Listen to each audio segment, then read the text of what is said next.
Olá, estamos aqui para mais um podcast do C12 Brasil. E hoje eu tenho a grata satisfação de ter aqui conosco o Guilherme e a Fernanda Toporowski, membros do C12 e donos da Topo Leilões. E nós vamos falar sobre um tema bem interessante, algo que nós fazemos todos os dias, que é negociar.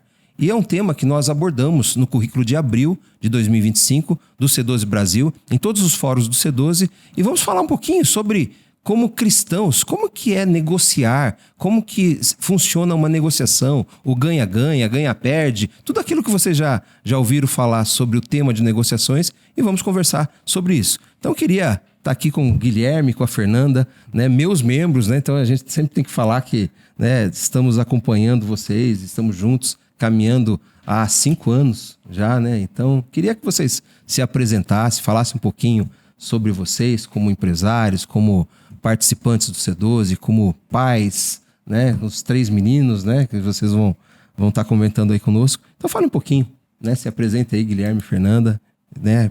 Muito obrigado por vocês estarem aqui conosco. Joia, obrigado, Murilo. É um prazer a gente estar aqui. Agradeço o convite, Murilo, Thiago. Enfim, a gente é membro do C12 desde o comecinho de 2020, né? E pra gente tem sido uma caminhada muito gratificante ver a evolução que a gente tem tido como empresário, empreendedor e também de forma organizacional no nosso escritório, né? Onde a gente consegue, sempre que possível, colocar em prática as ferramentas que a gente aprende nos nossos fóruns mensais, né? E também eu acho que é muito importante também o fato da gente ter essa convivência no nosso grupo, né? No C12, que ali é um ambiente seguro para a gente estar colocando, enfim, nossas questões para serem debatidas, tá também contribuindo com os nossos colegas, com a nossa experiência. Enfim, tem sido uma jornada bastante gratificante. Bacana. Fernanda, concorda com o Guilherme? Concordo sim. O Guilherme tá sempre certo. Murilo, obrigada pelo convite, por estar aqui. Para nós realmente é uma honra caminhar contigo. Você é nosso chair tão especial, né? Eu falo que você cuida de nós além de um chair. Sempre brinco, Murilo é nosso pastor. Então a gente é muito feliz por tê-lo, né, nos liderando no C12 e na nossa vida num todo, né, na nossa empresa. E de fato eu concordo com o Guilherme, o C12 foi um divisor de águas para nós, assim, né? Nós somos cristãos já há mais tempo, mas desde 2020, que é quando a gente começou, a gente conseguiu entender no C12 como trazer o reino do Senhor para os nossos negócios, né? Como ter o Senhor Jesus como o CEO, como você sempre fala, né? Dentro da empresa. Então, hoje a gente tem práticas disso junto ao nosso time, junto aos nossos funcionários, a nossa equipe, né? Eu sempre prefiro falar equipe. Então, essas ações, essa intencionalidade que a gente tem hoje nos negócios, em levar o cristianismo para os negócios, além da ética, além de tudo isso, a gente aprendeu no C12. Então, estar ali aprendendo realmente é uma honra, sabe? Além dos amigos muito próximos que a gente faz no grupo, né? Eu sempre brinco, assim, eu vejo mais os meus amigos do C12, muitas vezes até do que o pessoal da minha família, né? Que mora longe. Então, para nós é um privilégio estar caminhando nisso, é um aprendizado, assim, eu diria que até mensal, sabe? Bem legal. Que bom, não? Eu que agradeço poder ter esse privilégio de estar com vocês também e conversar, bater um papo, né? A ideia nesse podcast é falar um pouquinho sobre o tema e vocês também falarem um pouquinho sobre, né, a família de vocês, né? E eu tenho uma curiosidade ali, né, que eu acho que o pessoal também vai estar se perguntando como é que nasceu a Topo Leilões, né? Então fala um pouquinho da família, dos meninos, né? De como que vocês começaram ali como casal e como começaram também a Topo, né? Então...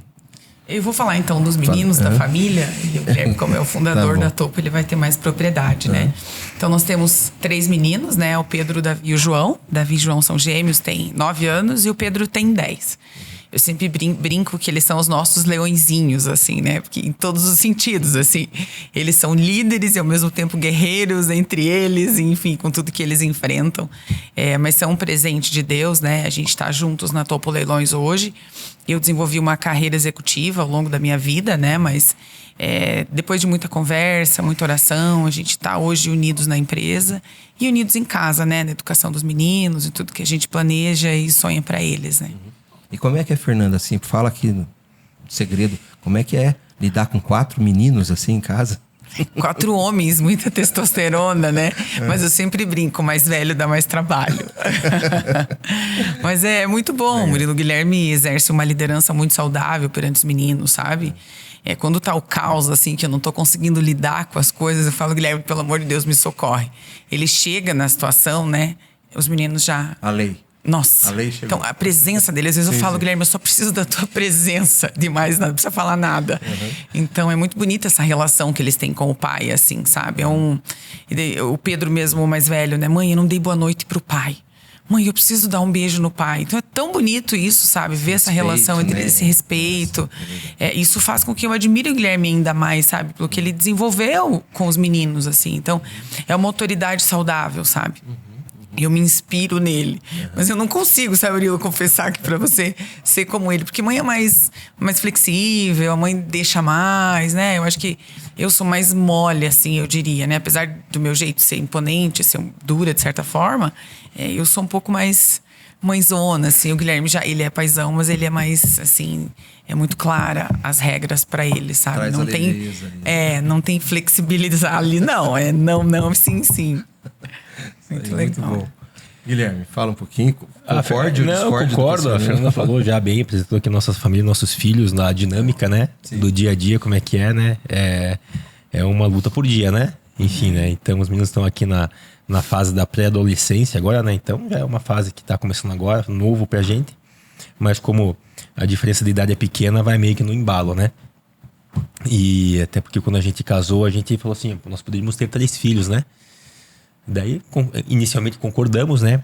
E em primeiro lugar veio o Pedrão, né? E o Pedrão é bem Pedro, né? Bem Pedro. Vou ver a quarta orelha mesmo. E daí, quando a gente foi ter o segundo filho, nós, enfim, não imaginávamos que seriam gêmeos, né? Até porque nós não temos históricos familiares disso. Mas eu acho que Deus, para fazer com que a gente cumprisse a nossa promessa, talvez, de ter 3 filhos, mandou gêmeos, né? Não sei se talvez teríamos o terceiro, né? Porque o ritmo era intenso, né? Isso. Mas graças a Deus é uma bênção, né? Enfim, respondendo ali a outra parte da pergunta, né, como é que surgiu a Topo Leilões, eu acho que não foge muito a regra do brasileiro, né? Surgiu de um desafio, né, de sustentar a família, né? Então, a motivação inicial foi essa, né? Preciso me mexer. Enfim, não que eu não estivesse fazendo antes da Topo Leilões, porque me formei em Direito, né? Exerci advocacia por um tempo num escritório que atendia em grande nível, né, os clientes, né? Então, escritório premium, né? E lá eu passei a ter contato com uma carteira de crédito que o escritório executava em favor do cliente e o que me possibilitou ter contato com leilões, né? E o mercado era muito mal atendido na época, né? A gente trabalhava numa cidade exercia uma advocacia bem intensa numa cidade em interior do Paraná, que é Guarapuava. Sequer tinha leiloeiro, muitas vezes você via um oficial de justiça cumprindo ali as exigências, né? E isso foi meados mais ou menos entre 2006 e 2012 que isso aconteceu. Daí em 2012 foi quando eu e a Fernanda começamos a namorar. E logo a gente definiu, casamos em 2013, ou seja, entre namoro e casamento deu 1 ano e 6 meses, né? E só que a gente, como começamos a namorar, eu já não queria mais viajar para Guarapuava, né? Ficava longe, né? Então eu preciso arrumar alguma coisa que fazer em Curitiba, né? Logo estou namorando uma mulher que mora em Curitiba. E daí eu comecei eu saí do escritório que eu trabalhava, abri o meu próprio escritório aqui em Curitiba com um grande amigo, que nós tivemos a sociedade por um tempo, na advocacia. Nossa advocacia, eu sei que ela é trabalhosa, todo o começo é trabalhoso, né? Mas, enfim, comecei a me desestimular com a advocacia, não por causa da sociedade, enfim, porque meu sócio é meu grande amigo até hoje ainda. Mas, enfim, começou a ficar num ritmo que eu já não estava gostando, né? De trabalho, enfim e tal, né? E eu até comentei com a Fernanda, eu acho que eu vou me tornar leiloeiro, né? Eu tive algumas experiências em Guarapuava com isso. Uma que me chamou muita atenção foi o fato de eu estar no leilão um dia lá. Era uma fazenda que estava sendo vendida por 1.600.000 como valor da avaliação, e em segundo leilão ela ia por um lance inicial de R$800 mil. E naquela oportunidade, como era muito fraco ali o atendimento da comarca pelo leiloeiro, ele era distante, enfim, né? Não que fosse fraco, mas como ele era distante, ele não tinha muito capacidade de capilaridade, de divulgação ali. Cabia ao próprio advogado que pediu o leilão do bem, no caso eu, fazer aquela divulgação entre aqueles que pudessem se interessar, e na situação que aconteceu, ninguém se interessou.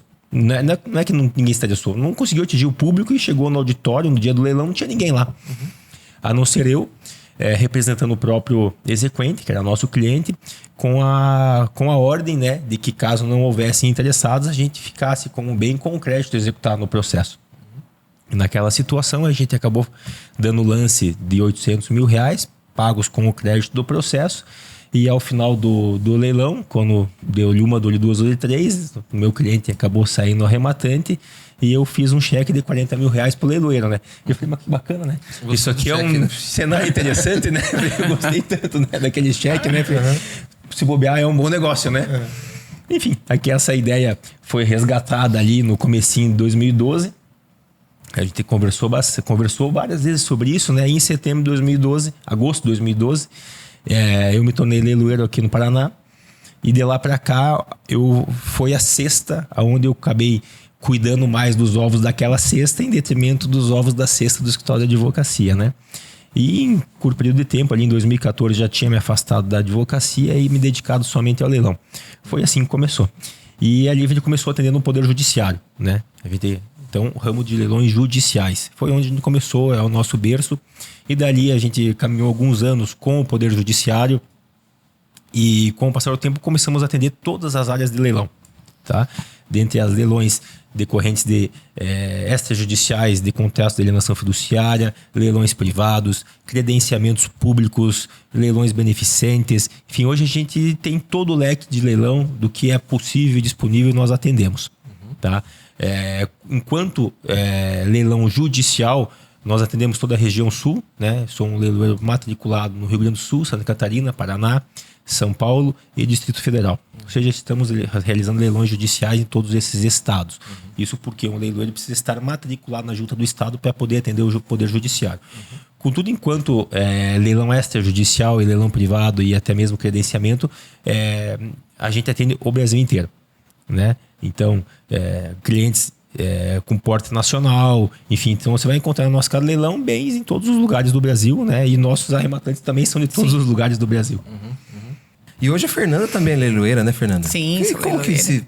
Como é que desenvolveu essa ideia, né? Você também viu algum cheque ali do Guilherme que motivou, né? Na verdade foi um assunto que eu comecei a me interessar, assim, quando eu vi a paixão que o Guilherme tinha pelo assunto, sabe? Quando eu vi, assim, o profissional que ele era, de verdade, o técnico na leiloaria que ele era, e eu sempre falo, assim, sem sombra de dúvidas, eu não conheço ninguém que conheça de leilão como ele, né? Então toda essa paixão, todo esse conhecimento começou a despertar em mim o desejo realmente de empreender naquela área, de me tornar um profissional daquela área, né? Então a gente, como família, decidiu que até pela expansão do negócio faria sentido duas forças, né?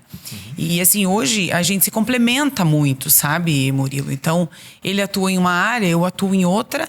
E naturalmente as coisas fluem com muita saúde, assim, é muito saudável, sabe? Bacana, bacana. E como que o pessoal acho que tem muita curiosidade, assim, como que é o dia a dia de uma casa de leilões, de um escritório de leilões, né? Eu acho que tem muita aquela imagem, né, do leiloeiro com martelo de madeira, né? Então, mas como que é o dia a dia? Como é que é de manhã, né? O pessoal fala, faz leilão todos os dias, não tem dias específicos. Como é que funciona a questão de chegar o bem, chegar o processo? Né? Tem negociação nisso? Não tem? Então, explica para o pessoal para entenderem como é que funciona a dinâmica. Esse é um cenário que mudou, né? Enfim, o tempo vai passando, as tecnologias vêm acontecendo, né? E a gente vai se adaptando às realidades que acontecem, né? Por exemplo, no começo da nossa leiloaria, nosso escritório ficava numa casa comercial, né? Onde nós tínhamos um auditório. Então, uma vez por semana, nós tínhamos nossos leilões presenciais que aconteciam, né? E aquele dia do leilão presencial era aquele dia que você chegava, era cadastro, era gente que chegava em cima da hora para fazer o leilão. E às vezes a gente tinha lá 4, 5 lotes à venda na mesma oportunidade, então marcava para as 10 horas da manhã. Então a gente abria o lote 1, lote 2, lote 3. Às vezes o auditório tinha uma pessoa, às vezes tinha 40 e poucas pessoas, né? E a gente se adaptava àquela realidade. Após pandemia, foi um divisor de águas ali no sentido dos leilões passarem a acontecer quase que exclusivamente ou preferencialmente de forma eletrônica, né? por um lado, ele traz mais facilidade de todas das pessoas participar de onde quer que ela esteja, né? Então, as questões de cadastro, as questões de habilitação, tudo isso acontece eletronicamente com a nossa equipe de back-office, né? E os leilões acontecem hoje basicamente num leilão de ambiente virtual, né? Um auditório virtual, né? Eventualmente ele se encerra de forma eletrônica na base do cronômetro, né? Ou ele se encerra até com uma transmissão de áudio e vídeo do próprio leiloeiro dentro do auditório virtual, mas sem público presente, normalmente, né? Mas mesmo assim, eventualmente a gente ainda faz o leilão presencial simultâneo, porque é aquele que parece que é mais adrenalina ali e tal. Não vou te dizer que no auditório virtual não tenha, tá? A disputa. Também tem, né? Também tem aquela adrenalina no auditório virtual, mesmo no cronômetro. Mas no presencial é aquele olho no olho, ou é aquela pessoa que só olha para baixo para não cruzar o olho com outra pessoa. Cada um tem a sua estratégia e você ali como leiloeiro, você acaba sentindo toda aquela dinâmica, né? Mas a gente sente saudade do martelo de madeira, assim. É bem legal não essa tem experiência. Martelo virtual, nada assim que faça? Até tem sim. E assim, até eu me lembro quando o martelo que o Guilherme usa hoje, que eu uso também em algumas situações, porque eu faço mais leilão beneficente também, né? Mais não, mas eu faço leilão beneficente, então a gente faz presencial e usa o martelo. Eu me lembro que quando eu comprei esse martelo para ele, que eu presenteei ele, foi algo bem especial, assim, sabe? Porque tinha vários tipos de martelo, assim, até eu lembro e me emociono, assim, porque eu achei um senhor que esculpia na mão o martelo e era lá para baixo do Parolim, assim, de procurava, não tinha Waze e tal, procurei o senhorzinho, cheguei lá. Murilo, eu olhei aquele martelo, falei, esse martelo é sagrado. Daí eu orei, ungi, sabe? Eu até me arrepio, assim. Já era cristão, não estava no C12, mas foi muito legal a experiência que eu tive ali, sabe? A certeza que Deus ia honrar, através daquele martelo, todo o ato daquele martelo, ia honrar o nosso trabalho com dignidade, como a gente cumpre, sabe? Então foi bem bonito. Hoje ele usa aquele martelo, eu uso também, mas para mim ele é bem especial, assim, tem sabe? Símbolo, né? Tem. Especial, assim, eu nem sei se eu tinha contado para ele essa história, mas eu brinco, às vezes é um martelo abençoado. Com certeza, né? Deus honra, né? Esses nossos memoriais e símbolos, né? É muito interessante. Então, voltamos aqui, demos uma pausa, gente. Tá tão bom o papo aqui que nada melhor do que um café para acompanhar uma boa conversa, né? Então, você achou estranho, apareceu uma garrafa de café? Sim, né? Então, quero agradecer o Anderson aqui que trouxe um cafezinho pra gente. E vamos continuar, então, esse bate-papo. Muito interessante a história do martelo, né?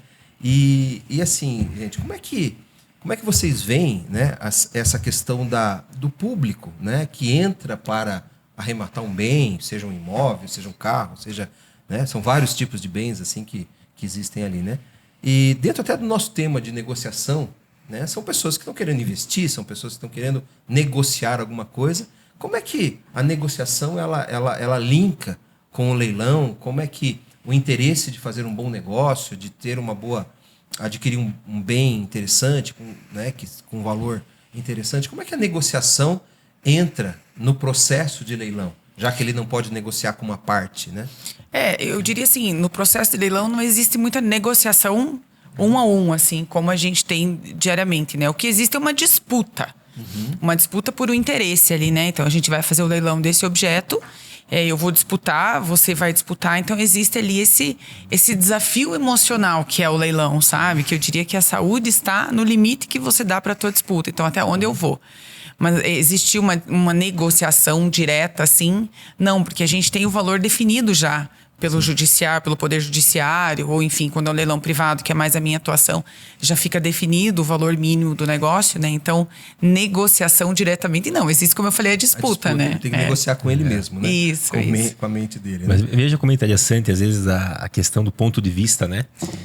Eu, escutando aqui o que a Fernanda está falando, até concordo, né? Eu tenho já não que eu tenha, mas olhando por um ponto de vista diferente, eu aqui imagino que o leilão, ele é a forma de negociação mais transparente que existe das formas de negociação de mercado. Porque a gente, enquanto leiloeiro, a gente angaria um produto para ser vendido, então a gente apresenta esse produto ao mercado, seja ele um imóvel, um veículo, uma máquina, alguma coisa assim. As pessoas, vai ser expedido um edital em relação àquilo, ou seja, as pessoas que estão do outro lado procurando comprar um item em leilão, ou esse item ou aquele outro, elas vão ter exatamente a mesma informação. Entre a mesma informação é disponibilizada para todas elas, seja uma matrícula do imóvel, um edital, enfim, as informações disponíveis, porque nem sempre todas as informações estão disponíveis, principalmente imaginando o cenário de leilão judicial, né? Ou seja, há uma transparência absoluta no que é divulgado, no que é disponibilizado informação para o público, e aquele público ele vai fazer o seu juízo de valor em relação à arrematação, e a disputa no ambiente de auditório virtual ou no ambiente de plateia, ela vai ser franca. Cada um vai trabalhar de acordo com aquela informação que ele recebeu, de acordo com o seu interesse. Há uma ampla transparência do valor que cada um quer ofertar e disputa daquele valor. Ou seja, o bem vai ser vendido pelo valor que realmente ele vale, né?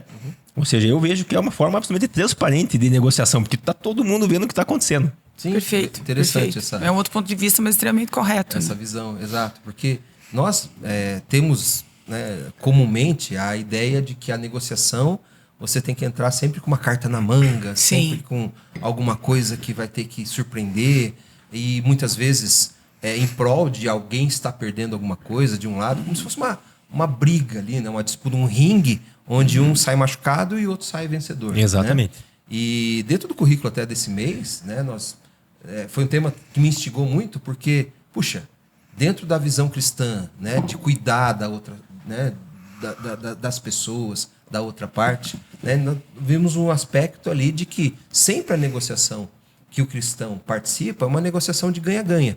Uma negociação clara, uma negociação onde precisa haver uma transparência, mas que deve ter uma negociação, deve ter uma defesa de interesses, né, de uma parte e defesas de interesses de outra.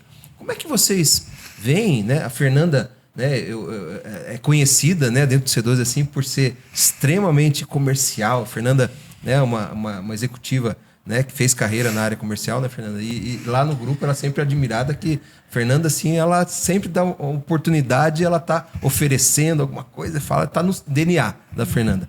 E negociamos bastante, né, Fernanda? Muito, eu gosto muito. Então, como é que você vê? Direcionar para a Fernanda a pergunta, depois eu queria que o Guilherme também falasse. Como é que você vê isso, Fernanda, no teu dia a dia, na tua história, no teu, né, nessa arte da negociação, mas ao mesmo tempo vendo que tem uma pessoa, vendo que tem uma empresa, né, que depende talvez do recurso que está sendo discutido ali, para que não seja lesada a pessoa, que não seja lesada a empresa em prol de um benefício, né, que um lado só está ganhando e o outro está perdendo.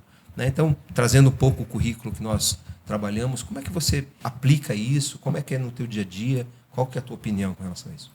Eu vejo assim, Murilo, uma negociação saudável, ela tem que ser boa para os dois lados. Quando falta um pouco de ética e entra aquela questão do interesse, o meu interesse é ganhar, o meu interesse é ser maior do que você, o meu interesse é lucrar mais do que você, não é uma negociação que um cristão participa, ou até, eu diria assim, aquele que não é cristão, mas é ético, também não vai entrar. Então, eu sempre procuro entrar numa negociação deixando claro os meus limites. Quando eu vou comprar, eu sei do meu limite. E quando eu vou vender, eu sei do meu limite também. Com transparência, você consegue deixar isso claro. Sabe? Eu acho que a barganha não é legal. Eu acho que a mentira nem se fala, assim, né? Mas eu acho que quando você entra numa negociação para ter lucro, ok. Mas desde que a outra parte também tenha. Eu acho que tem que ser simultâneo esse desejo, sabe? Para existir uma negociação saudável, isso tem que ser muito claro, assim, na minha opinião, sabe? Interessante. Guilherme, o que você também vê como nesse Bom, quesito? colocando meu chapéu de leiloeiro aqui agora, eu vejo que sim, que cumpre a mim enquanto profissional, né? Justamente disponibilizar para o público que participa do leilão a melhor informação, a melhor qualidade de informação para que ele possa fazer o juízo de valor dele. Tá? Eu vejo que é aqui que está um diferencial. Como que porque lotes para vender tem em todas as casas de leilão, né? Mas de que forma que a pessoa pode sentir confiança em buscar uma informação clara, idônea, nos detalhes, enfim, com maior nível de detalhes, para que ela possa fazer o seu juízo de valor. Porque muitas vezes nós temos um arrematante que é inexperiente. Ou seja, a maior parte das vezes é assim que funciona. É a primeira experiência da arrematação, é alguma coisa assim que a pessoa está vivenciando ali, porque alguém indicou, porque ela fez um curso de arrematante, porque o vizinho arrematou e disse que foi bom, né? Enfim. E é uma pessoa que não tem experiência. Ou seja, então o nosso foco lá no escritório hoje, para que esta negociação, arrematação, seja um negócio bom para a pessoa, seja comprando ou seja até mesmo por fazer a opção. Eu tenho essas informações e muito bom que vocês me deram, com elas eu consigo fazer meu valor de que não me interessa o negócio. Né? Então é assim que a gente foca no nosso escritório para que essa pessoa tenha uma boa experiência de arrematação, né? Que vai se revelar no contexto de que houve ou não uma negociação, né? Interessante. Perfeito. Bacana. E assim, como na prática você se preparar para uma negociação e você ser muito claro com a outra parte daquilo que você está almejando, qual a sua necessidade, né? Não sei se você tem um exemplo prático, Fernanda, quiser comentar sobre essa questão de como que eu me preparo, né? O que eu preciso estar em mente para iniciar uma negociação. Eu acho que é um pouco do que você falou, assim, Murilo. Você precisa ter bem definido o porquê, né? Acho que tudo na vida você tem que definir o teu porquê e entrar numa negociação também. O que eu quero comprar e por que eu quero comprar. Porque tem muita coisa, por exemplo, no leilão, assim, tem muita gente que paga muito mais caro num determinado bem porque ele é um bem exclusivo. Então você entra numa negociação sem limite porque você quer aquele bem exclusivo, ok? Agora você vai comprar um imóvel para quê? Para você morar. Se você vai comprar um imóvel para você morar, você definiu o porquê, você também chega no limite um pouquinho mais alto, porque é para você morar. Você quer comprar um imóvel para investir. Então, o teu limite é um pouquinho mais baixo. Então, antes de entrar numa negociação, seja de leilão, seja qual for, defina primeiro o porquê, qual é o objetivo, qual é o propósito daquilo. E como eu sempre falo, no leilão ou fora do leilão, tem o teu limite. Teu limite para vender, o teu limite para comprar, que aí você começa a estabelecer até onde vai ser teu lucro, né? E é interessante, ontem você trouxe uma questão ali no fórum, né, de uma negociação que você fez e que a outra parte estava resistente e tal, e você foi lá e falou assim, eu preciso por causa disso e disso, trouxe a questão e o cliente, a outra parte, não, tudo bem, aceitou aquilo que ele estava resistente, né? Né? Não precisa entrar em detalhes do que era, mas assim, como é que você viu ali a dinâmica? É muito da questão do propósito, assim, do porquê, né? Porque nesse caso, contextualizando, assim, a pessoa estava irredutível na questão financeira. Eu não ia explorar ele. Eu sei que ele tem um limite. Mas quando eu cheguei e coloquei o propósito daquela negociação, o porquê daquela negociação, a situação mudou. Ele falou, real, né? Algo real. Então, assim, você tem que ter uma justificativa do porquê você está pedindo um desconto. Enfim, existem N motivos, né? Mas quando você entra numa negociação muito clara do teu propósito para com aquilo, você muitas vezes pode chegar numa situação muito melhor do que aquilo que você imaginou. Então, eu sempre coloquei muito o meu coração nas negociações, sabe, Murilo?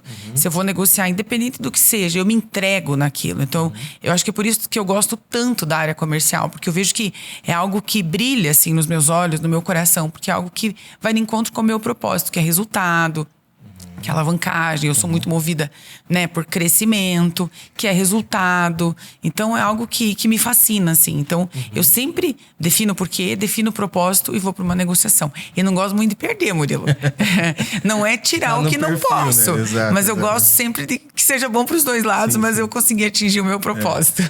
Não ao ponto, né, de que é interessante que nós trabalhamos dois aspectos na negociação, né? O resultado, né, da negociação tem que ser satisfatório, tem que ser, e o relacionamento, né? Então nós trouxemos essa questão do relacionamento. Às vezes por uma ênfase muito grande no resultado, perdemos relacionamento. E às vezes uma ênfase tão grande em manter o relacionamento, perdemos resultado. Como é esse equilíbrio? Relacionamento e resultado. Como é que vocês veem isso? Bom, a gente já teve alguns desafios no escritório, né? Enfim, numa oportunidade, a gente ia começar a atender uma instituição financeira e nós recebemos no nosso escritório o representante que precisava realizar os leilões, né? Até por decorrência de lei. E ele nos colocou na mesa assim, de reunião de que ele gostaria que os leilões fossem realizados sem absolutamente nenhum custo para ele, que era o nosso contratante, né? Então, ou seja, enfim, inicialmente a gente até acabou cedendo, sabe? Assim, vamos entender, vamos entender como é que funciona esse mercado, né? Não era nada ilegal, né? Muito pelo contrário, ou seja, a gente fez uma opção por atender aquele cliente mediante uma expectativa de talvez vender o produto no leilão e assim ser remunerado, né? Mas na prática aconteceu que não era uma relação saudável, sabe?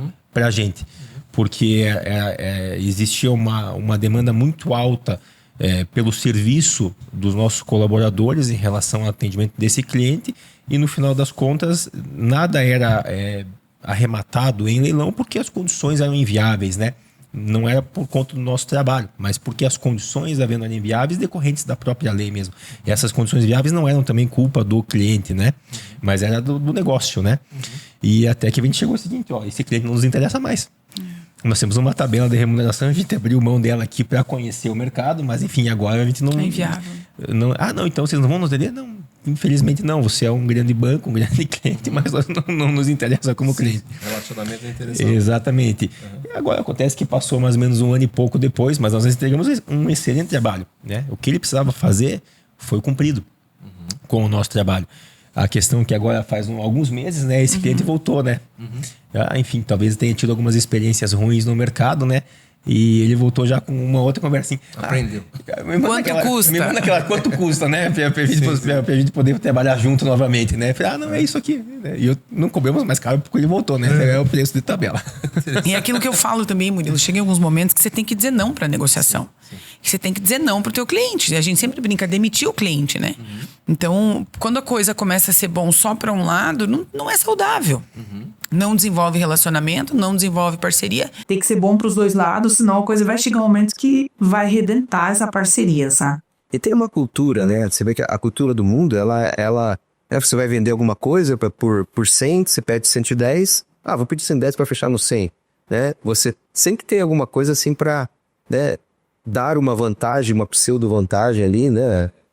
Black Friday, tudo pela metade do dobro, né? Então sempre tem essa característica. Isso é muito comum aqui, né? No Brasil, algumas culturas não existe isso, né? O preço é X, continua sendo, né? E então, na cultura, né, do dia a dia, nós vemos que você negociar bem é você saber manipular, né? Trazer essa manipulação, e nós estamos inseridos nesse mercado, né? Como ser um cristão e não macular o testemunho e estar diante desse tipo de negociação, desse tipo de oferta que é feita? Como é que nós cuidamos do nosso testemunho e ao mesmo tempo cuidamos do interesse tanto de resultados quanto de relacionamento? Como é que vocês veem o que nós podemos fazer diferente, já que a prática do mercado é questionar, né? Eu acho que seria a gente seria dedutido no nosso princípio dos nossos valores, né? E até porque as ofertas alheias às boas práticas estão sempre disponíveis, né? Mas se você sempre consegue estar enraizado em nossos princípios e valores, é muito fácil a gente identificar o que está certo e o que está errado e abrir não, obviamente, das coisas que não são tão certas ou que às vezes são legais, mas não são tão morais, às vezes, né? Enfim, tem essa diferença, né? E a gente vê que, com alegria, né? Que na prática, o próprio mercado reconhece isso com o passar do tempo, né? E a maioria interior hoje que consegue estar posicionado nesse segmento de uma casa do leilão que é irredutível em seus princípios da valores. Isso é bem legal, assim, até a gente destacar, né? E que na mesa como podemos ser transparentes. A gente, graças a Deus, é muito estampado isso de fato no mercado, sabe? Como o Roberto falou. Então, as empresas, mesmo as pessoas que não nos conhecem, sabem que a Topo é uma empresa séria, idônea, com princípios. Porque os nossos princípios cristãos e de verdade, a gente expõe de que até numa contratação, a gente é muito explícito, assim, sabe? Somos uma empresa cristã e temos hábitos de oração, práticas de oração, né?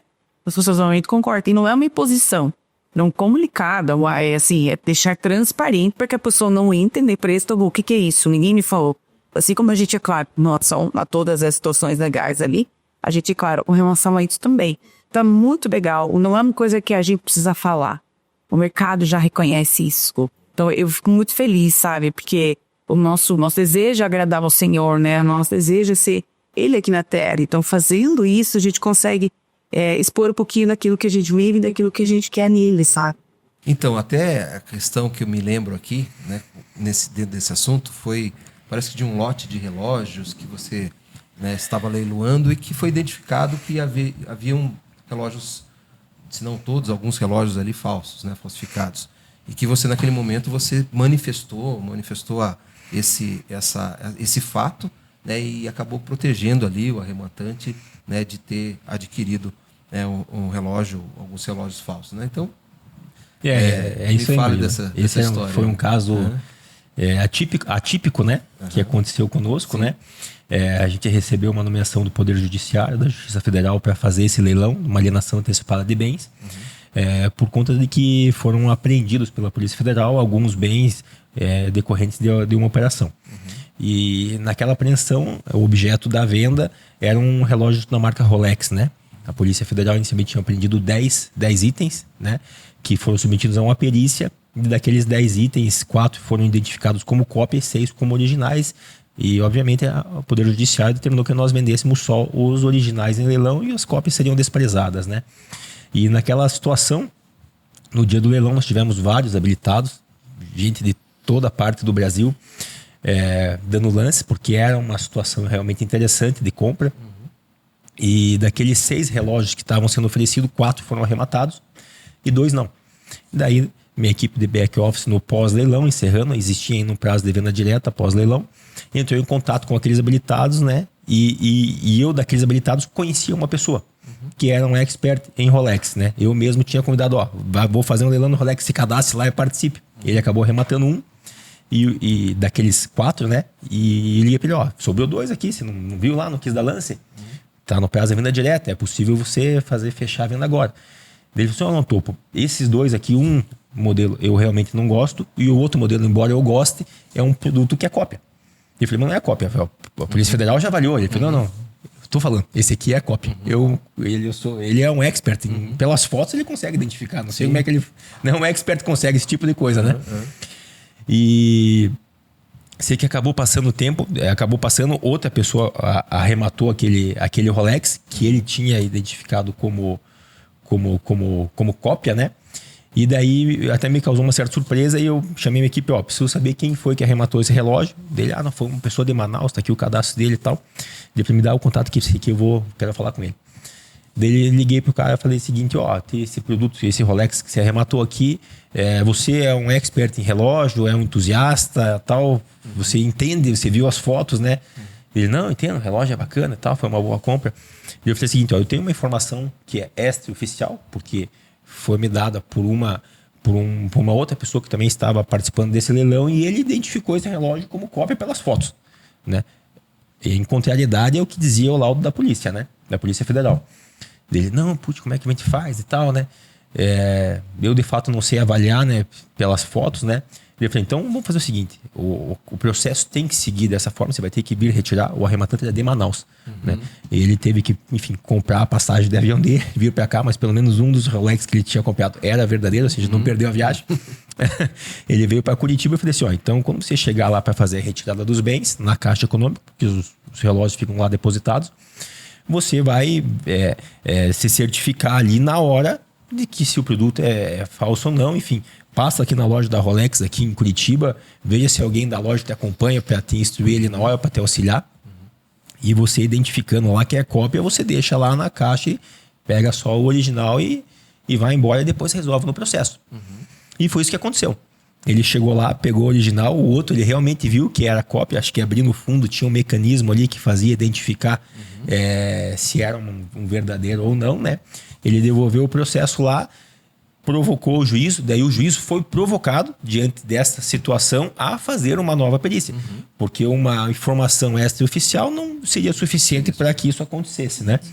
E o relógio daí submetido a uma nova perícia, a Polícia Federal identificou que na primeira oportunidade que ela fez o laudo não tinham alguns elementos que agora ela tinha e que faziam constatar que era uma cópia, né? Então essa cautela que a gente teve ali em dar a informação para o arrematante, mesmo que essa oficial, salvou ele de um negócio muito ruim, né? né? Ou então ele talvez nem soubesse até hoje, nem nós, nem ninguém soubesse até hoje que realmente era uma cópia. Mas enfim, a gente procurou agir com transparência naquela oportunidade para que ele não tivesse um prejuízo, né? É um testemunho que reverbera, né? Exatamente. Hoje estamos lembrando dele, assim, né? E eu acho que isso mostra também o papel do leiloeiro, de um leiloeiro sério, de uma casa de leilões séria. Porque às vezes o pessoal, né, ainda o pessoal não sabe exatamente como é que funciona. Muita gente com receio e tal. Inseguro, mas o né? papel do leiloeiro também é de preservar né, a idoneidade, a integridade processual, fazer uma análise. Né? Então, fala um pouquinho sobre essa questão, né? Principalmente referente aos leilões judiciais. Às vezes o pessoal tem medo de comprar alguma coisa, perder o dinheiro, enfim, né? Como que é o dia a dia ali, né? Como é que é a equipe de vocês, o que vocês analisam para poder passar uma segurança ali numa aquisição? O leiloeiro nada mais é do que um agente de confiança entre duas partes. Né? Ou seja, existe um vendedor e existe um comprador. Quem vai aproximar as partes é o leiloeiro num leilão. O vendedor, ora, é o Poder Judiciário, que está ali demandando ações de execução, qualquer tipo de coisa ali que um bem precisa ser vendido para pagar uma dívida ou alguma coisa assim, ou até o mercado privado, em que as empresas ou existem ali ativos que precisam vender e utilizam a metodologia do leilão para fazer essa venda visando uma publicidade, visando uma transparência, todos aqueles critérios, né, que são bem-vindos na gestão, né? Eu acho que o leilão ele coloca na mesa tudo isso de forma transparente, né? Então o leilão ele é um agente de confiança entre as partes, né? E hoje em dia a gente vê que existem muitos leilões falsos, né? E quem são os leilões falsos? Eles obviamente não são feitos por um leiloeiro. Sim, é uma né? fraude mesmo. É uma fraude, né? Então, ou seja, cadê a cautela, né? O interessado, ele tem que ter a cautela, ele precisa saber quem é o leiloeiro oficial que está por trás desta venda, né? Ora, a gente recebe ligação no nosso escritório dizendo assim, Guilherme, enfim, eu dei um lance no site aí agora, de um veículo de 20 mil reais. E eu recebi aqui um WhatsApp aqui da suposta empresa de leilão pedindo que eu faça o pagamento no nome de uma empresa ou de uma pessoa física que sequer está vinculada ao nome de um leiloeiro. Eu falei, ainda bem que você nos ligou, porque a gente está te comunicando que você está participando de um leilão falso. Puxa vida. Né? Porque se não tivesse nos ligado, talvez estaria pagando, né? Ou seja, um site de leilão verdadeiro, ele tem... Você vai entrar lá, ele vai informar claramente quem é o leiloeiro que está conduzindo aquela situação. Tem um edital expedido, tem disponibilidade de visitação de bens sempre que possível. Existem alguns casos, Murilo, que realmente não é possível. Por exemplo, no exemplo dos relógios que eu te dei, não tinha como a pessoa fazer visita na Caixa Econômica, fica no cofre lá, né? Então, e a Caixa Econômica não tem... expediente para visitação de bens, né? Ou seja, a pessoa ali comprou na confiança de um laudo, né? Mas, enfim, sempre que possível, existe a janela de visitação. Principalmente de veículos, né? Esta é a cautela principal. O principal hoje, site de leilão falso, normalmente é veículo, né? Então, a pessoa tem que ter muita cautela. Como que termina o site, entendeu? Termina em .net, termina em .com, termina em .org. São características evidentes de sites falsos, né? Só que tem que ter um cuidado. Hoje mesmo, como os fraudadores são muito ardilosos, né? Até às vezes os domínios.com.br, né? Acabam utilizando, mas é com menor incidência. Então, ou seja, se certifique de que realmente há um leiloeiro oficial atrás, liga no escritório, se for possível, faça uma visita ou vai visitar o bem no pátio. Essas são cautelas assim básicas assim que o arrematante precisa ter para não cair numa negociação e leilão fraudulenta, né? Só complementando, desculpe, Murilo, uma coisa que o Guilherme falou.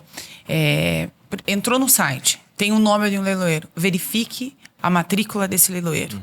Como que verifica a matrícula do leiloeiro? Na junta comercial do estado a qual ele está fazendo o leilão com o judicial. Dica importante essa. Né? É importantíssimo.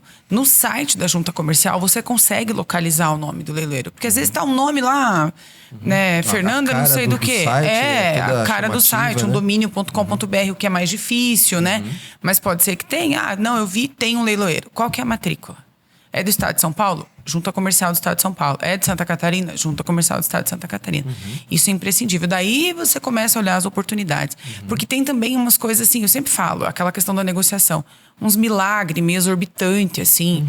O carro vale 100 mil, tá por 20. Uns negócios assim que você tem que, no mínimo, desconfiar. Eu sei de 2, 3 casos, assim. A minha mãe mesmo me ligou esses dias. Mano, a minha vizinha aqui era um carro de 18 mil, ela comprou por 4, pagou. Eu falei, meu Deus do céu, pagou? Daí eu perguntei, falei, Guilherme, me ajuda aqui. Entrou aquela questão de querer ajudar, né? A gente sempre no âmbito de querer ajudar. E o Guilherme falou, Fernanda do céu. Eu falei, mãe, você é mãe de leiloeira, vizinha da mulher, você tinha que saber de cor. Tadinha, mas enfim, imagina, de 18 por 4. Então eles pegam normalmente pessoas assim que não tem muita instrução no interior e tal, ou até na capital, né? Pessoas que não tem muita ferramenta para buscar.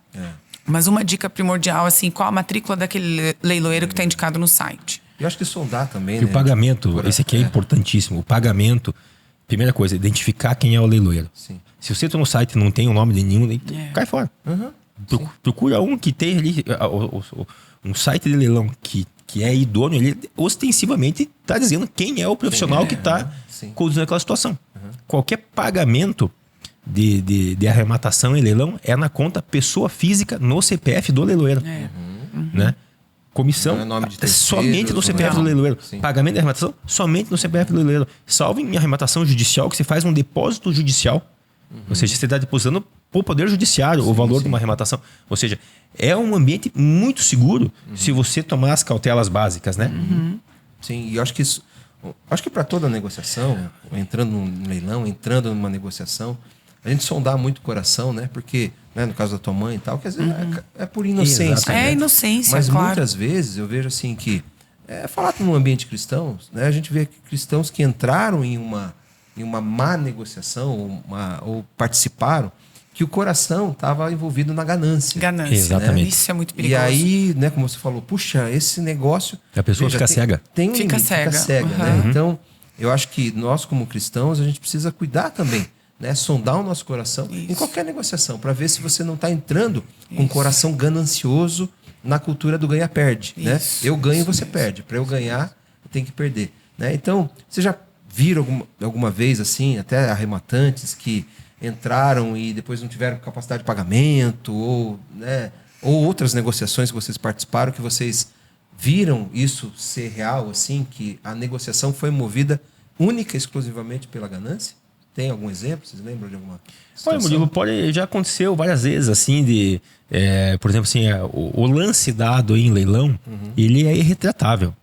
Né? Você não pode desistir. Não existe desistência. Arrependimento não existe. Então, até porque nos editais, muitas vezes você vai ver a advertência, né? Caso você não tenha visto bem, ou não tenha não sei o quê, não tenha esse certificado de todas as situações, não deu lance. É ostensivo, não deu lance. Né? Porque o lance é retratável, né? Então, ou seja, mas obviamente existiam situações da gente ter um lance auditório virtual e a pessoa daí não honrar com o compromisso. Obviamente ela vai ter ali as penalidades, ou seja, assim, previstas em lei ou até mesmo no edital, para que isso não aconteça, né? Uma multa, a impossibilidade de estar participando de novos leilões, enfim, né? Mas em relação daí às questões, por exemplo, que, por outro lado, existe a possibilidade de pagamento, de algumas possibilidades de pagamento parcelado, né, em leilão, né?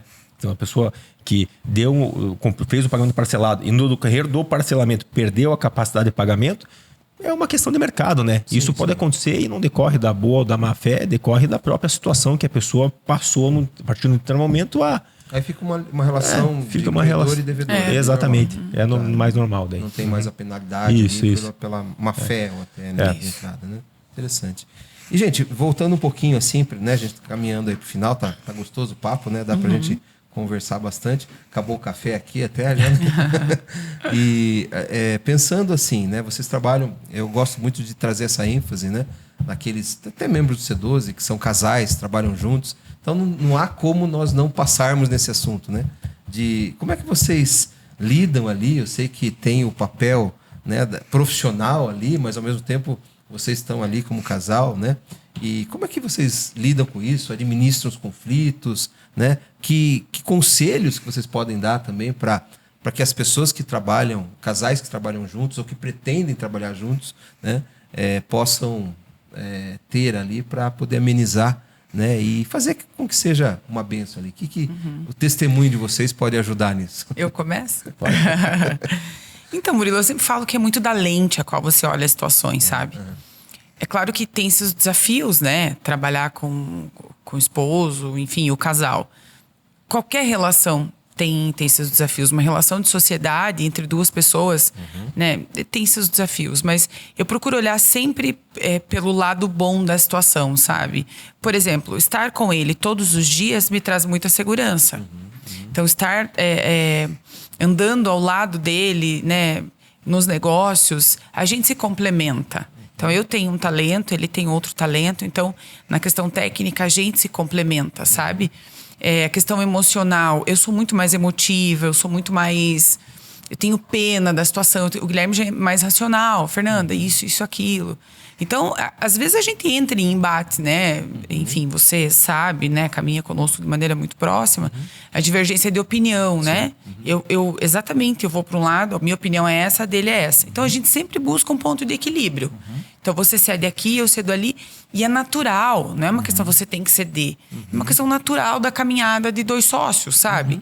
Temos que flexibilizar. Então, a gente tem eu diria que de tempo em tempo, amadurecido mais nessa relação, sabe? O que acontece, às vezes, eu acho que é muito natural, né, entre os casais, é levar para casa alguns assuntos do trabalho. Não são discussões, mas é que é tão corrido que, às vezes, a gente só consegue conversar direito em casa. Faz uma hora extra, então. Assim, né? E a gente gosta, é muito natural para nós dois, assim, falar de uma situação, de outra, jantando, né? Tendo um tempo ali de casal. Então, é muito gostoso. Então, hoje eu não me vejo mais trabalhando sem ele. Acho que eu nunca falei isso pra você, hein? Olha aqui, eu falando para o mundo aqui agora. Eu não me vejo mais trabalhando sem ele, porque parece que ele é o porto seguro que eu preciso, assim.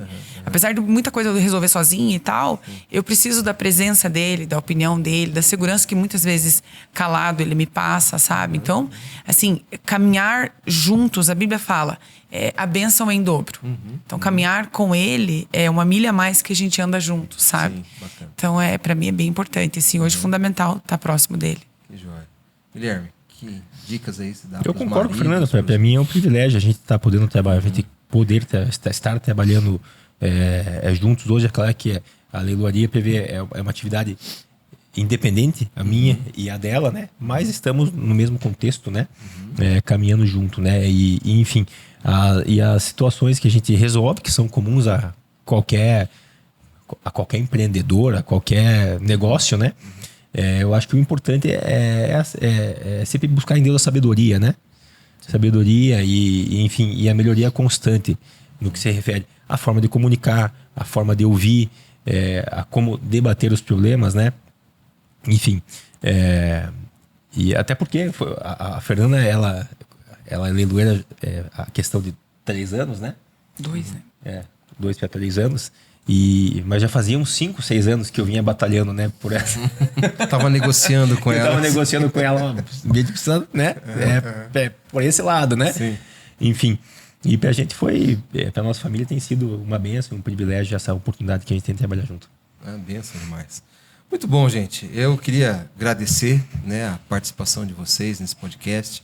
Eu tenho, né, reitero o meu carinho, né, pela Fernanda, pelo Guilherme, pela família de vocês, por essa caminhada, por esse privilégio. Eu me sinto muito privilegiado de ter vocês, né, caminhando juntos nessa jornada, né, na construção de grandes negócios para grandes propósitos, né? E queria que vocês, né, fizessem as considerações finais, né? Fernanda, fique à vontade. Antes, para concluir assim, Murilo, eu não posso deixar de falar do que hoje é um ponto alto para nós na empresa, que é o investimento no leilão privado, sabe? Então, o mercado ainda... É muito comum que as empresas ainda não reconheçam, não entendam que existe esse formato de negócio, sabe? Então, assim, o que é o leilão privado? Nós, como plataforma de leilão, né, como leiloeiro, a gente leva para o mercado e para as empresas a oportunidade deles venderem os seus ativos imobilizados numa plataforma de leilão. Então, para a empresa não tem nenhum custo, porque nós vamos trabalhar com muita energia e força para gerar a efetividade daquele negócio, e que é neste momento que seremos remunerados. Então, a nossa comissão, quem paga é o arrematante não é a empresa. Então a gente faz todo o trabalho de loteamento, de análise daquele bem imobilizado, seja frota de veículos, seja maquinário, seja agora a gente está fazendo um terreno muito grande em São Paulo, que é de uma cooperativa, que já está com eles, que é através do leilão privado. A gente fez frotas já até para empresas do C12. Então, assim, é um formato de negócio que eu venho me debruçando muito sobre isso. Então, só para concluir, eu acho que é uma coisa que hoje eu faço com muita paixão, com muita dedicação, né? E é uma coisa que eu acho que o mercado, quando conhecer, vai também querer a oportunidade de viver isso. Porque muitas vezes um ativo imobilizado é um bem que não tem mais valor contábil. Mas para o mercado ele tem um valor. Na minha contabilidade, essa xícara já não tem mais valor, mas para o mercado tem um preço que é pago por ela, sabe? Já é um bem que está obsoleto, às vezes, isso. né? Não vai ser negociado, passa para vocês que vocês negociam e gera receita ali para a empresa. É aquilo que a empresa fala, ninguém quer mais, dá para cá que a gente faz alguém querer. Sim, entra em contato com a Topo, muito interessante e legal. É novidade, né? Com certeza. Fernanda, pro Guilherme. E nesse contexto, a empresa não precisa designar alguém que não tem especialidade nisso a fazer uma coisa que ele não quer fazer, muitas vezes, né? Gerar custo para a empresa. E ele acaba perdendo tempo indo atrás de comprador ou de avaliação ou do que quer que seja, quando a empresa pode dispor de uma mão de obra, digamos assim, ou de um canal especializado nesse tipo de situação, que é uma casa de leilão, né? Sim. Bem Então, interessante. Mas para encerrar, que foi o assunto, queria agradecer mais uma vez, Murilo, falar que é um privilégio estar aqui, podendo abrir nosso coração, né? Falar um pouquinho do que é a relação como casal, falar um pouquinho do negócio, né? E uma coisa para encerrar é assim, eu quero agradecer ao C12 por tudo que representa na nossa vida. Ano passado eu tive o privilégio, né, de ser escolhida como membro do ano. Foi um presente, a gente estava viajando em família. E eu até me emocionei, assim, porque existem empresários tão grandes e tão bons no meu grupo. E eu sempre falo que o meu grupo é o melhor de todos, né? Eu não É uma característica. Né? O Fernando e o Guilherme participam de dois diferentes. O Guilherme vai falar a mesma coisa. Né? É uma brincadeira que a gente faz, porque todo mundo fala que seu grupo é o melhor, né?